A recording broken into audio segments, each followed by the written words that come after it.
الحمد لله وحده والصلاة والسلام على من لا نبي بعده وعلى آله وأصحابه الذين أوفوا عهده. أما بعد فأعوذ بالله من الشيطان الرجيم. بسم الله الرحمن الرحيم. إنا نحن نزلنا الذكر وإنا له لحافظون. صدق الله العلي العظيم. وہ جس کا ایک نقطہ بھی نہ بدلے گا قیامت تک، وہ جس کا ایک نقطہ بھی نہ بدلے گا قیامت تک، وہ جس کی خود خدائے پاک کرتا ہے نگہبانی، وہ قرآن جو غذا بھی ہے، دوا بھی ہے، شفا بھی ہے، اسی قرآن سے طے ہوتے ہیں سب درجات روحانی.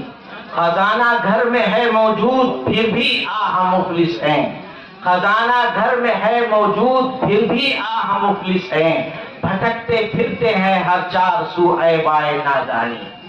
اللہ رب العزت کا بڑا احسان ہوا کہ اس نے ہم کو اس مبارک مجلس میں شرکت کی توفیق نصیب فرمائی. میرا کوئی ارادہ بھی نہیں تھا اور مجھے کچھ کہنا بھی نہیں تھا، لیکن اللہ تعالی کی طرف سے سارے نظام ترتیب پاتے ہیں اور ساری باتیں ترتیب پاتی ہیں. چاہ اور ناچاہ میں نے معذرت بھی کی، مگر مفتی صاحب نے کہا کہ نہیں، آپ کو بھی کچھ کہنا ہے. بہرحال اس بابرکت مجلس میں برکت کی نیت سے شریک ہوا. بس آپ سے مجھے کچھ نہیں، تقریر نہیں کرنی ہے. ایک بات جو مفتی صاحب نے ابھی اپنی تقریر میں فرمائی تھی، اسی بات کی کچھ آپ کے سامنے مزید وضاحت کرنا چاہتا ہوں.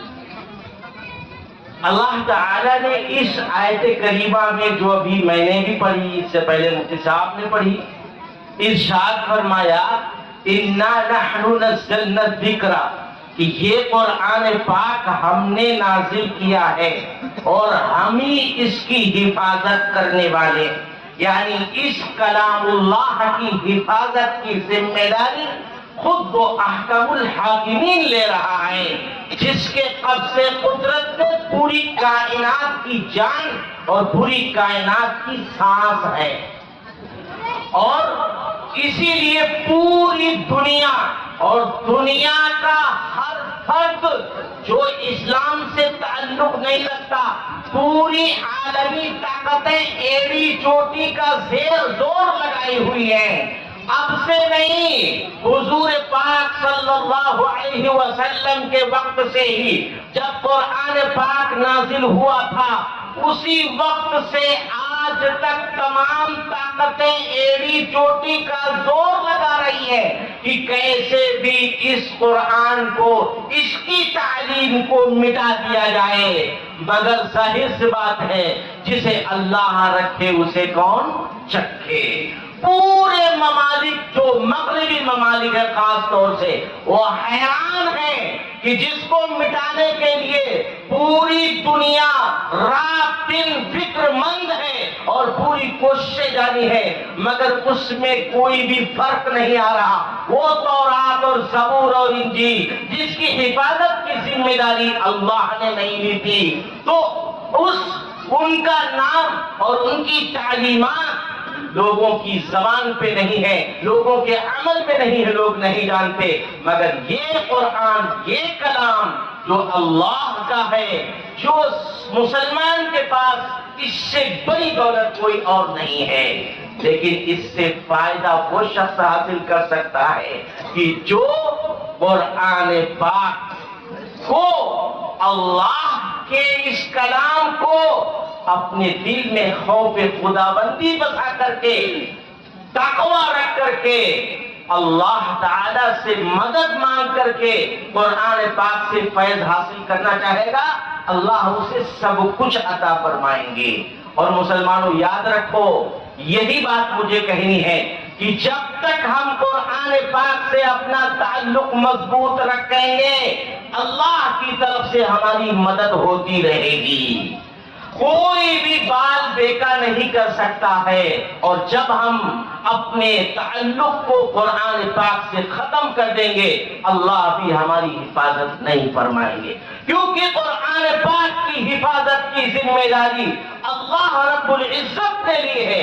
ذریعے کے طور پر جو لوگ قرآن پاک کی حفاظت کریں گے اللہ بھی ان کی حفاظت فرمائیں گے. ہمارا تعلق قرآن پاک سے، ہماری قرآن پاک سے وابستگی اللہ معاف فرمائے کیا حال ہے ہمارا. ابھی مفتی صاحب نے کئی خامیوں کی طرف اشارہ کیا. کیا ہماری وابستگی اور قرآن پاک سے تعلق اس طرح سے مانا جائے گا کہ ہم قرآن پاک سے تعویذ بنواتے رہیں؟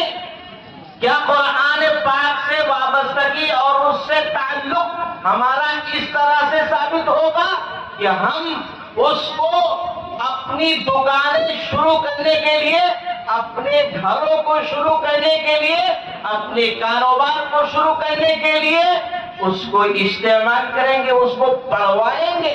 مفتی صاحب کہہ رہے تھے کہ جہاں سورہ بقرہ پڑھی جاتی ہے شیطان بھاگ جاتا ہے. وہ واقعتاً حدیث میں کہ شیطان بھاگ جاتا ہے، لیکن پالے کون ہے شیطان بھیا؟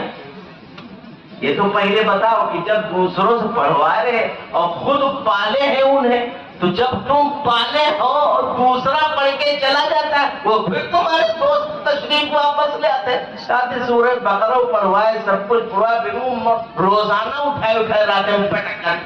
ارے کیوں پٹکتا ہے؟ اسی لیے پٹکتا.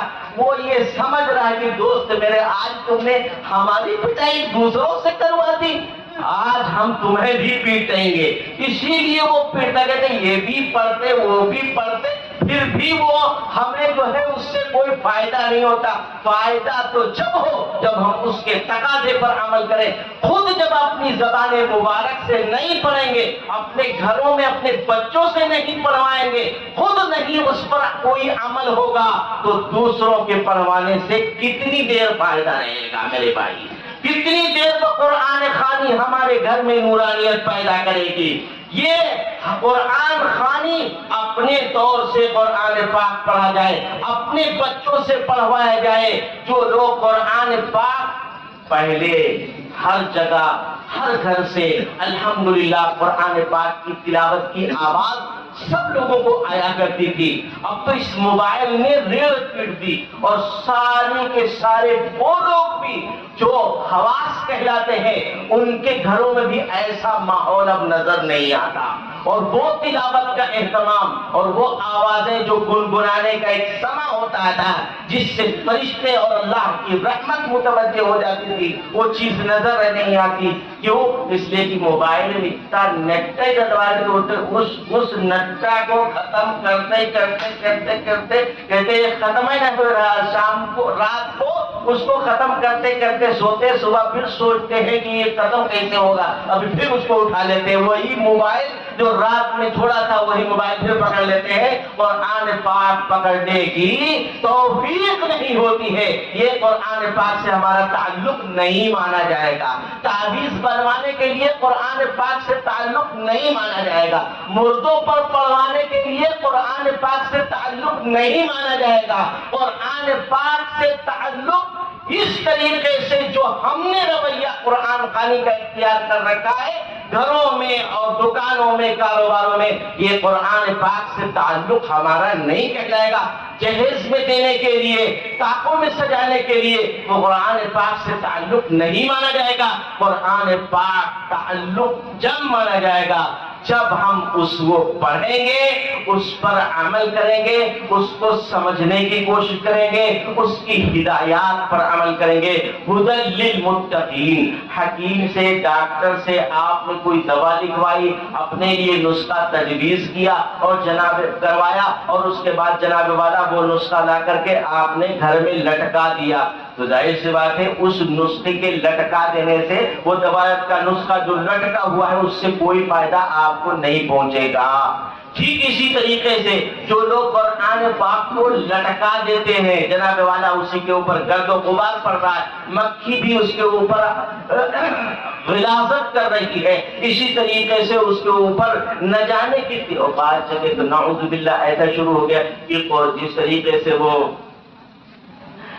غیر مسلم کو اپنی کو تصویر لگا دیتے ہیں، پھر اس کے بعد وہ دکان میں جب وہ صبح آتے ہیں کھولتے ہیں تو پھر وہ اس کے اوپر لوبان یا اگربتی یا موم بتی یوں یوں گھماتے ہیں، اور پھر اس کے بعد اس کو اسی طریقے سے گویا کہ ہمارے یہاں بھی جو بہت سے ایسے ناواقف لوگ ہیں کہ جو دکانوں میں لگا کر کے رکھتے ہیں، وہ بھی اسی طریقے کا عمل جب وہ اپنی دکان کھولتے ہیں تو سب سے پہلے یہ گویا کہ اسی طریقے کو اسی طرز کو اختیار کرتے ہیں۔ یہ ہرگز درست نہیں ہے، یہ غلط طریقہ ہے، اس سے ہمیں کوئی فائدہ ہونے والا نہیں۔ فائدہ تو جب ہوگا جب اس پر عمل کریں گے۔ یقیناً سب کچھ قرآن پاک میں موجود ہے، مگر وہی بات ہے کہ خزانہ گھر میں ہے موجود، پھر بھی ہم مفلس ہیں، بھٹکتے پھرتے ہیں ہر چار سو۔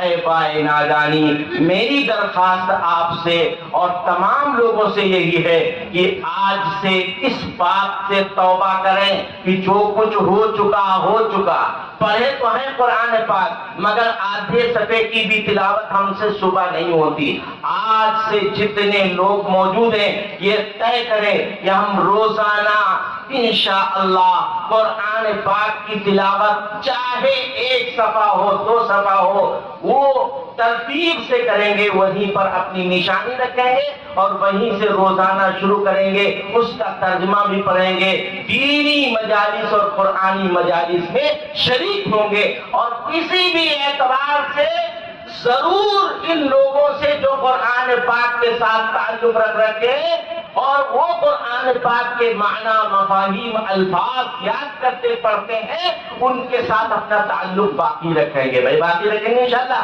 کیسے؟ کوئی بھی تعاون کریں گے، کن عالما او متعلما او مستمعا او محبا، تم عالم بنو یا متعلم بنو، کم سے کم قرآن پاک کے سیکھنے والے بنو۔